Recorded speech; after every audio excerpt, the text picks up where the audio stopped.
Bien-aimés de Dieu, chers frères et sœurs, chers jeunes, nous vous saluons dans la paix de notre Seigneur Jésus-Christ. Une fois de plus devant vous pour faire un petit partage autour des textes bibliques qui nous sont proposés ce dimanche 14 juin 2020, dimanche où nous célébrons la solennité du Saint-Sacrement. Les textes bibliques qui nous sont proposés sont très riches, bien-aimés de Dieu, et nous donnent de comprendre que notre Dieu est là au milieu de nous. Il est présent, il a scellé son alliance et veut bien cheminer avec nous, avec chacun de nous. La première lecture nous vient du livre du Deutéronome, le chapitre 8, les versets 2 à 3, puis 14 à 16. Pour la méditation, nous avons le psaume 147. La deuxième lecture, quant à elle, nous vient de la première lettre des Saints Paul aux Corinthiens, chapitre 10, les versets 16 à 17. Et pour l'évangile, nous avons le discours de Jésus sur le pain de vie, Jean chapitre 6, les versets 51 à 58. Chers frères et sœurs, partant de ces textes bibliques et autour de la fête du Saint-Sacrement que nous célébrons aujourd'hui, qu'est-ce que nous pouvons dire? Pour notre petite méditation, je nous propose 3 petits points. Le tout premier, nous allons parler du mot sacrement. Qu'est-ce qu'il faut entendre par sacrement? Deuxièmement, présenter l'histoire du salut comme étant une histoire de la présence de Dieu, Dieu qui est là, qui chemine avec ses enfants. Et enfin, le troisième point sur lequel nous allons nous appuyer, c'est revivre aujourd'hui la présence de Dieu dans notre vie pour pouvoir la communiquer autour de nous. Le sacrement. Par sacrement, nous entendons le signe visible par lequel nous recevons une grâce invisible. Autrement dit, signe par lequel Dieu se communique à chacun de nous. Nous recevons les bénédictions et les grâces de Dieu. Le baptême devient un signe, la confirmation. Et donc nous avons plusieurs signes qui sont là pour décrire qu'effectivement, là, c'est Dieu lui-même qui est en train de rentrer en alliance, en contact avec son peuple. Et la fête que nous célébrons aujourd'hui du Saint-Sacrement, comme pour dire, c'est le signe des signes, la présence des présences, Dieu lui-même qui se fait présent. Le deuxième point, histoire du salut, l'histoire des chrétiens comme étant une histoire traversée par la présence de Dieu, une histoire d'alliance. Oui, bien-aimés de Dieu, déjà la création est signe de l'alliance de Dieu, signe de l'amour de Dieu, signe de la présence de Dieu. Le livre, n'est-ce pas, de la sagesse, chapitre 13, verset 5, nous invite à comprendre que la grandeur et la beauté des créatures doivent nous emmener à contempler celui qui est l'auteur. Autrement dit, en regardant la nature, en regardant la création, eh bien, cela devra nous emmener à bénir celui qui en est le maître, Dieu lui-même. Mais là encore, nous avons bafoué effectivement l'alliance. Nous avons saccagé et nous continuons à saccager la création chaque jour, lieu déjà de la présence ou signe déjà de la présence de Dieu au milieu de nous. Mais Dieu réitère toujours son alliance et vient toujours renouveler son alliance. Il l'a fait avec notre père Abraham, réitéré en son fils Isaac, que je rendrai ta descendance aussi nombreuse que le sable, n'est-ce pas, au bord du rivage. Comme pour dire qu'avec Dieu, l'alliance n'est jamais rompue. Il suffit tout simplement que nous rentrions dans son amour, que nous ouvrions nos cœurs et les laisser prendre possession de nos vies et de nos âmes. Mais hélas, quelquefois nous nous éloignons de Dieu. Mais lui, il est toujours proche. Même lorsque nous sommes dans des situations de détresse, il vient encore renouer l'alliance. Et c'est ce qui va se passer avec le peuple d'Israël lorsqu'ils étaient en Égypte.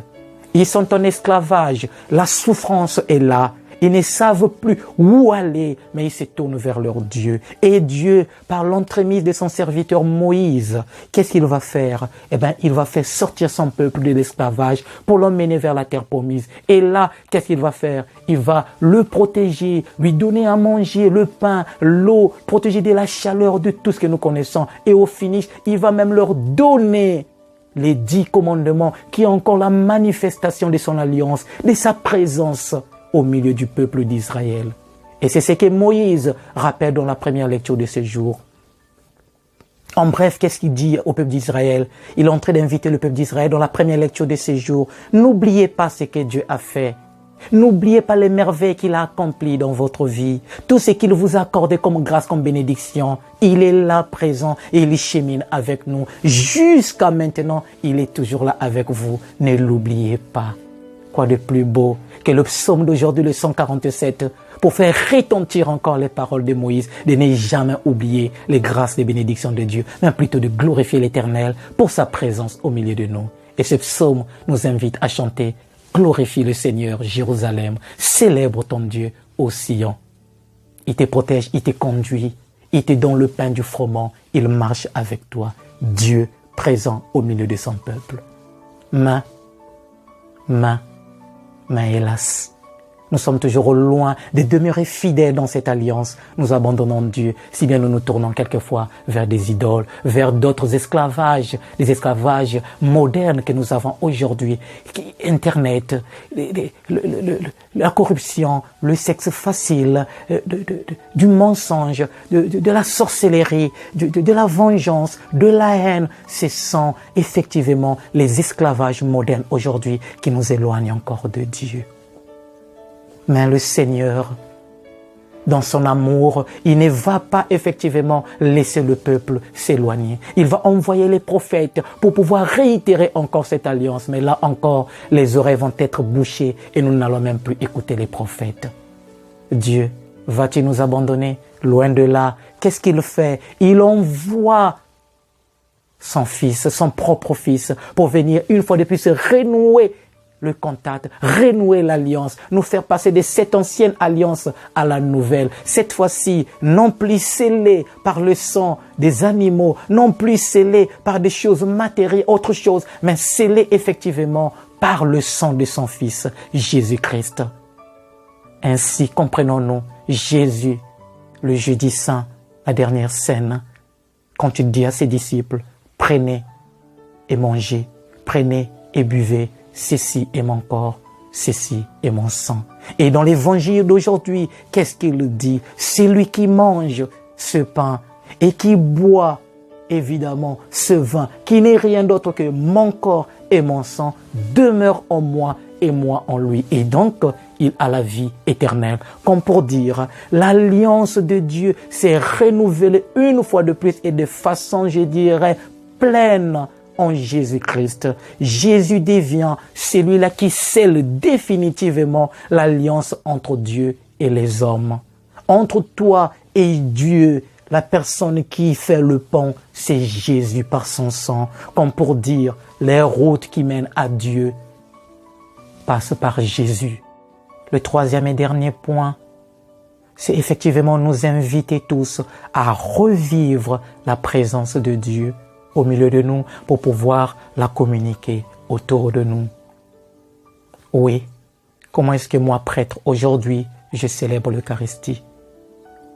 Comment est-ce que je reçois le corps du Christ, moi baptisé, moi chrétien, avec ferveur, avec foi, avec joie, dans une préparation intérieure, digne, ou bien nous y venons ou nous y allons parce que tout simplement, c'est devenu comme une convention sociale. Comment est-ce que je reçois Jésus? N'oublions pas, chers frères et sœurs, par la parole de Dieu que nous écoutons, c'est le Verbe incarné qui se donne à nous, qui se fait présent, qui est là. Et qui veut bien cheminer avec nous. Par la méditation de la parole, par le vécu des sacrements, nous rendons encore présent Dieu au milieu de nous, Dieu qui est là et qui veut cheminer. Il réallume encore la flamme de cette présence, de cette alliance en nous. Par la participation fervente à la célébration eucharistique, là encore, nous attisons le feu de la présence. Nous demandons encore à Dieu d'être là au cœur de notre vie et de pouvoir nous conduire. Et lorsque je reçois le corps du Christ, lorsque nous le recevons avec foi, avec dévotion, c'est Dieu lui-même et de façon totale et pleine qui s'offre à nous et qui s'est fait encore présent au milieu de nous pour cheminer avec nous. Et lorsque nous participons à l'adoration eucharistique, là encore, nous rendons Dieu présent dans nos cœurs où nous partons, s'il faut le dire, le rencontrer, lui qui est là, présent, puisque l'adoration eucharistique n'est rien d'autre que le prolongement de l'Eucharistie que nous célébrons. C'est Dieu lui-même qui est là. C'est Dieu lui-même qui se fait, qui entre en contact avec nous, qui est en face de nous. Et d'ailleurs, dans le mot adoration, vous avez le contact, le face à face. C'est comme si je prenais mon visage, je venais, n'est-ce pas, le placer sur celui de Dieu. Adoration. Je suis là, collé à Dieu. Là encore, c'est toujours la présence de Dieu au milieu de nous. Et encore, lorsque nous témoignons de Dieu, lorsque dans notre vie de chaque jour, nous rendons témoignage de ce Dieu-là qui est présent en nous, bien-aimés de Dieu, nous devenons nous-mêmes des signes visibles de la présence de Dieu. Autrement dit, par le témoignage, nous devenons nous aussi des sacrements de Dieu. Parce que nous devenons signes par lesquels les autres peuvent vous voir et enfin dire oui, ceux-là, ils le croient vraiment en Dieu.